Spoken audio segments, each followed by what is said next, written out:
Imagine this. It's 7:30 in the morning. You have just left home, walking under the scorching sun, standing at the crowded bus stop. You check your wallet and realize you barely have enough for the fare. No e-hailing apps, no car, just that one bus. Now, imagine a different world. You get on that same bus for free. No hesitation, no stress, just freedom. For many people living in the urban area, especially student low-income families and the elderly, public transportation in a lifeline. But high costs make is a burden. The irony, cities that are designed to move people now block them instead. Today, I want to pursue you a public transport should be free in urban areas.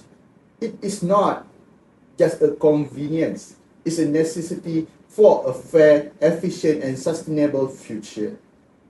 We will look at the real problem caused by expensive transport, the benefits of public transport free, and real life success stories proving its works.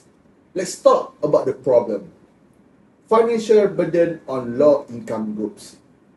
Transport costs a barrier to opportunity. Many urban residents spend up to 30% of their income on daily commuting. That's money that could go to food, bills, or education.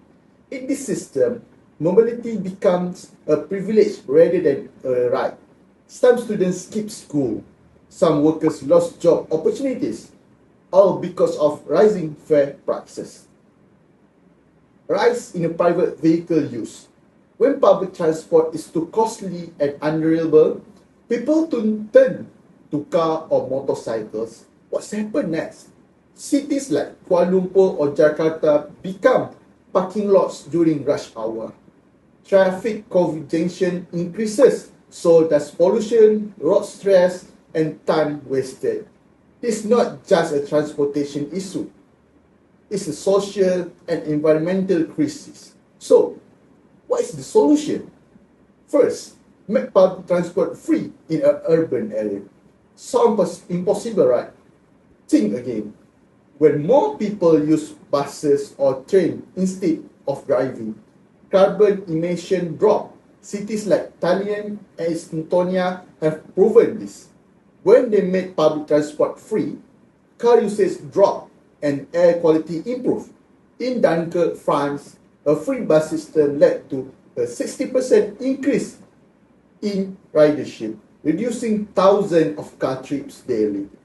Free public transport benefit those who need it most: students, retirees, low-income families. It creates a fairer city where no one is left behind, simple because they can afford to get around. When people can travel freely, they spend more at local businesses. They have better access to jobs that fuel the local economy. And yes, initial costs may be high, but they are often offset by saving in traffic management, health costs, and pollution control. Now, you might ask, can this really work? Yes, and it already does.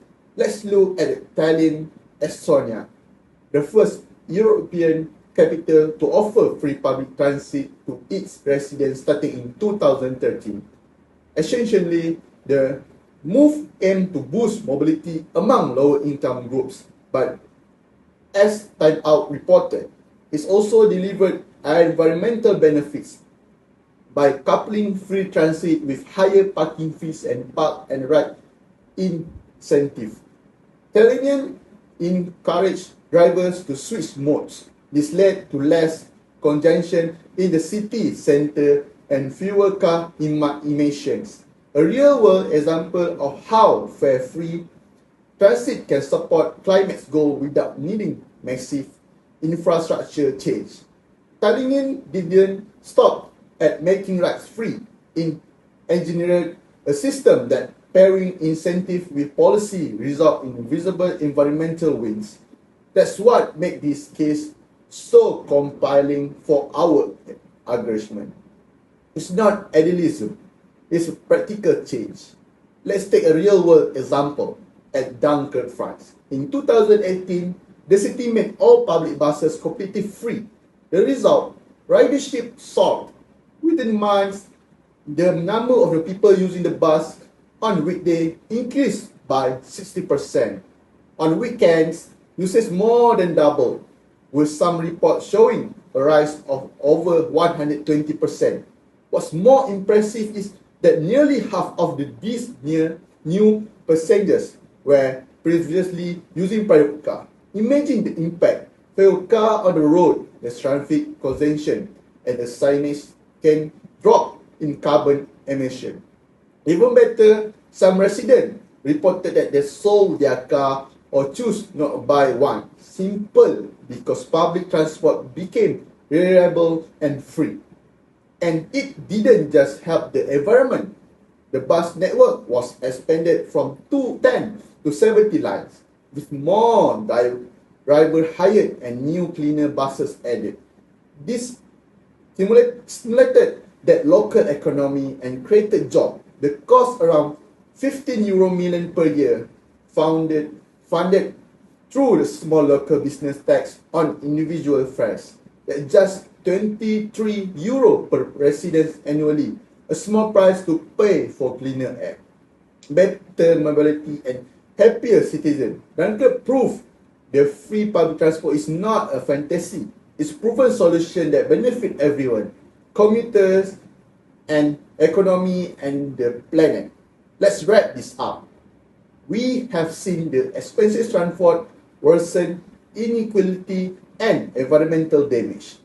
We have explored how making public transport free can solve both problems while benefiting the community, the environment, and even the economy. So ask yourself this. Should access to the city, job, healthcare, education depends on how much you have in your wallet. Public transport should be a public right, not a private luxury. Let's stop treating it like a business and start treating it like what it is, a service for our people.